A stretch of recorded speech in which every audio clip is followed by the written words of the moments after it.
Shalom Uvracha, la Torah de l'âme en direct aujourd'hui. La vie d'un homme est un parcours, on est tous d'accord, qui commence à la naissance et en réalité ne finit jamais.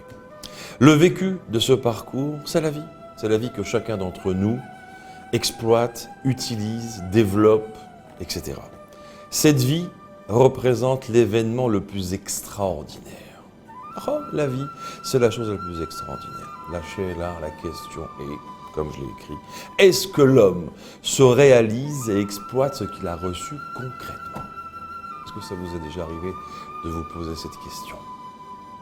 Question simple, sincère, honnête.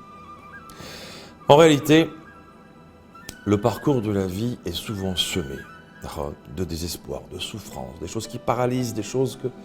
Mais en réalité, c'est momentané. Les choses passent avec l'aide de Dieu. Les choses ne stagnent pas.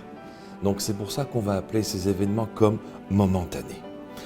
Notre démarche, c'est essayer de trouver un petit peu une raison un peu plus profonde de ce qui se cache derrière un échec, une raison profonde de ce qui se cache derrière une réussite. Et définir un petit peu le parcours de l'homme. Pourquoi ce parcours? Pourquoi l'éventuel obstacle pour arriver à qui, à quoi? La Torah nous le dit clairement. L'image du parcours nous est relatée dans la vie d'Abraham. Dieu lui dit, va pour toi, hors de la terre de ton pays natal et de la maison de ton père, vers la terre que je te montrerai. Lech lecha, pourquoi faire? Quel intérêt de partir loin de ses points de repère personnels? En réalité, tout le parcours d'Abraham, semé de grandes difficultés et de conflits, pourquoi? Pour prouver l'existence d'un Dieu unique, n'a lieu d'être que pour lui permettre de découvrir qui il est, lui. Rien d'autre. Oui, quitter son pays, quitter son père, la maison de son père, ça n'a pour fonction qu'une seule réalité, se découvrir, savoir qui on est. Rashi nous dit, pourquoi va pour toi? Pour ton plaisir, pour le ta'anoug. Et pour ton bien, le tov.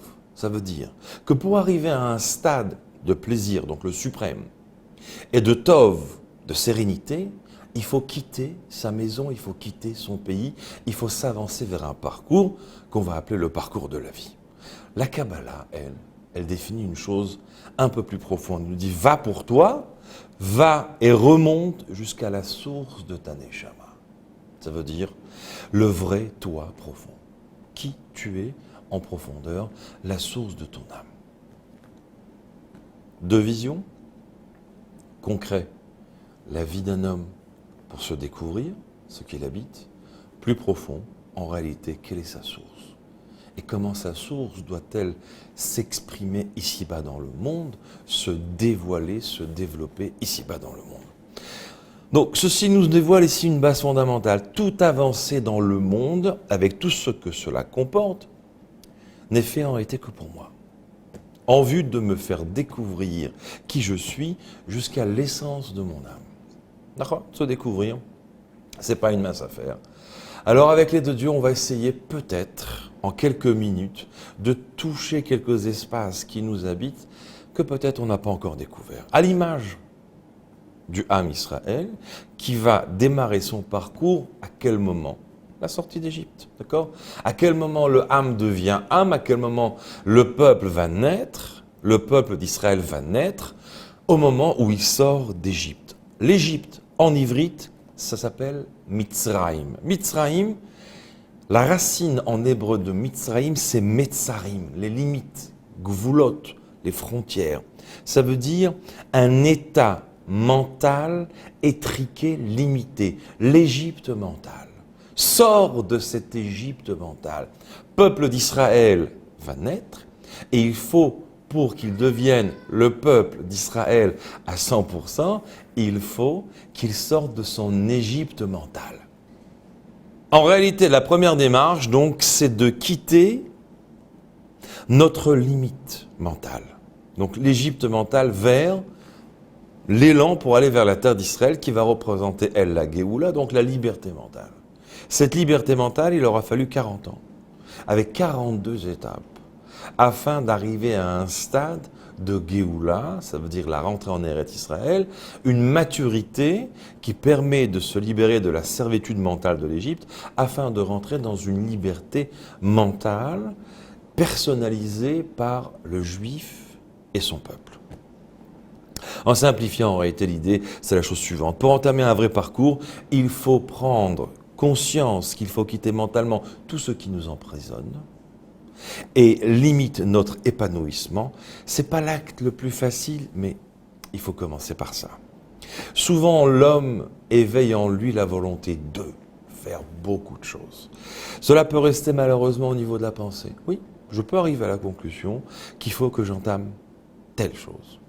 Mais avant de penser, de parler et d'agir, ce sont 3 étapes qui peuvent être très longues et en réalité, tout peut rester simplement au niveau de la réflexion. Oui, je peux être convaincu quelque part dans ma réflexion qu'il est temps d'entamer une étape de réflexion, de définition, etc., de redéfinir les choses, d'approfondir certaines notions, mes réflexions, mais tout ça peut rester, je peux en être convaincu à l'intérieur de moi, mais ça ne sort pas encore vers l'extérieur. Concrètement, si on prend ce luxe et la capacité de scruter notre profondeur, on va s'apercevoir que notre situation intérieure se trouve figée. Figée au stade du pré-démarrage vers ce parcours. Ce parcours que, en réalité, Dieu nous incite à entamer. Ce parcours, c'est une réflexion, c'est une remise en question, c'est une redéfinition. C'est un vrai parcours. Encore une fois, comme je l'ai dit, on peut rester au stade de la réflexion sans entamer quoi que ce soit. Donc, c'est ce qu'on appelle un pré-démarrage. Cette décision appartient à l'homme, à personne d'autre. Si l'homme n'éveille pas en lui cette nécessité d'entamer une vraie action vers le parcours, entamer un vrai travail, personne ne peut le faire à sa place. Donc, en réalité, c'est passer la première vitesse. Celui qui peut, c'est extraordinaire. Celui qui ne peut pas, c'est déjà plus compliqué. En tout cas, la première étape dans tout ce processus, c'est d'avoir la capacité d'évaluer notre situation mentale présente avec clarté. Qu'est-ce que c'est qu'évaluer la situation mentale? Ça veut dire essayer de définir nos gènes, nos frustrations, nos handicaps, nos obsessions. Oui, sont des choses qui doivent être définies. Vous savez, à l'image d'aujourd'hui, on voit dans les scènes de spectacle, on voit des fonds de décor qui sont composés d'écrans.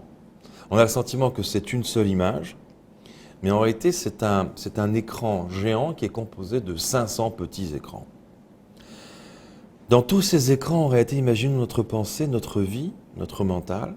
On peut avoir peut-être 500 petits écrans avec chaque écran et son département et son sujet. Il peut subvenir dans la vie qu'un petit écran va envahir l'écran géant. C'est-à-dire que ce petit écran va devenir l'image de tous ces écrans. À partir du moment où ce petit écran va devenir l'image de tous les écrans, ça veut dire qu'il y aura une seule image, je vais avoir ma vie teintée de par le sujet qui habite ce petit écran. Si ce petit écran abrite un souci, ce souci va se propager sur tous les autres écrans et mon image, l'image de la vie, ma vision du monde, va être l'image d'un souci. Parce que cet écran s'est propagé sur tous les autres. Donc en réalité, propager l'image du petit écran sur l'ensemble de la scène fait qu'on va penser avec souci, on va respirer, on va parler, on va aimer, on va rire, on va étudier, on va vivre teinté par ce souci. La Sheila, elle est comment redonner à cet écran sa dimension de petit écran parmi les 499 autres. Ça ne veut pas dire que ce petit écran-là n'existe pas. Ça veut pas dire que ce souci n'est pas un vrai souci. La Sheila, notre question, elle est-ce que cet écran a le droit d'envahir les 499 autres et devenir l'unique outil de vision de la vie? Non, évidemment que non. Mais quand on vit le souci, quand le souci est de poids, quand le souci prend taille en nous, on n'a plus la sensibilité de percevoir les autres écrans. On peut avoir un écran où là-bas on a une vraie évolution, un vrai développement. On peut avoir un écran où on a une vraie profondeur, on peut avoir une naissance, on peut avoir un mariage, on peut avoir de vraies choses, de vraies émotions, de vraies compréhensions. Mais tous ces petits écrans ne font plus le poids par rapport à cet écran qui va venir dominer et nous obséder la vie. Donc, la seule façon de pouvoir gérer ce petit écran, c'est d'abord de parler de tous les autres écrans.